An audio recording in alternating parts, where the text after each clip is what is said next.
I returned to my own country and my native city, and after a while I decided to visit the Master.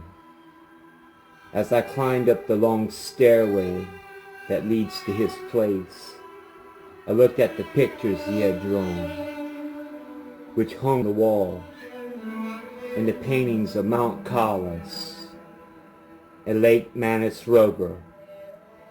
I thought of myself as I had been many years before, and how the Master had started me on my long pilgrimage. When I arrived, I looked at the book of the order. It was open, and I could see my name was written there, and the names of all my brothers who also served the Master. Alongside the book was a great sword. Glancing at my Master, I suddenly felt very alone, as though, by the force of my own will, I had remained forever outside of these mental creations and archetypes. The Master was bent over a piece of paper upon which he was writing, and I realized that he must be more than 80 years old. He was writing verses, and he did not interpret his work when I arrived. He had never written poetry before, but as he had stopped living in the prose, he had subsequently submerged himself entirely in the rhythms of cosmic poems. Finally he stopped and glanced in my direction. And when he saw me, he looked immensely happy. "Did you meet the Masters on Mount Kalas?" he asked me with eagerness. "I was not able to, Master, and I am not even sure they exist. Faithless man, now I know that you have fallen, and that you have given yourself over to the passions and to the life of the world," he said. "So that the branches of a tree may reach to heaven, its roots must reach to hell," I replied.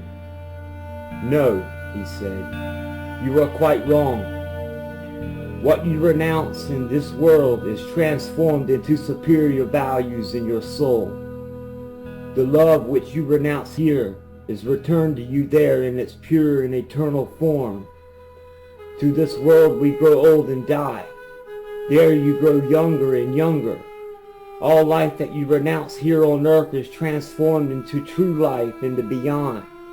Everything that you accept here becomes corrupt and it dies. You cannot burn a candle at both ends. If you do, you will get no light and only fire and smoke."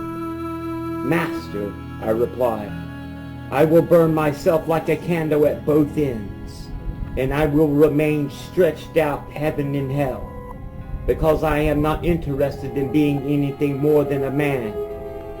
"You have indeed fallen," he said sadly, "but even now there may be a last chance for you.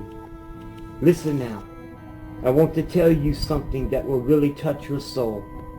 You can't get away from your essential being and from the depths of your heart. Do you know who exists in the depths of your heart? Christ. And do you know what Christ is?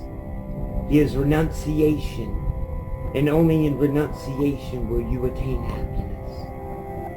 After that, the Master did not listen to anything more that I had said. Instead, he began to sing beautiful old songs of other times and places. Then I shouted to him, even though I knew he would not listen. "Yes, Christ, but my Christ is the Christ of Atlantis."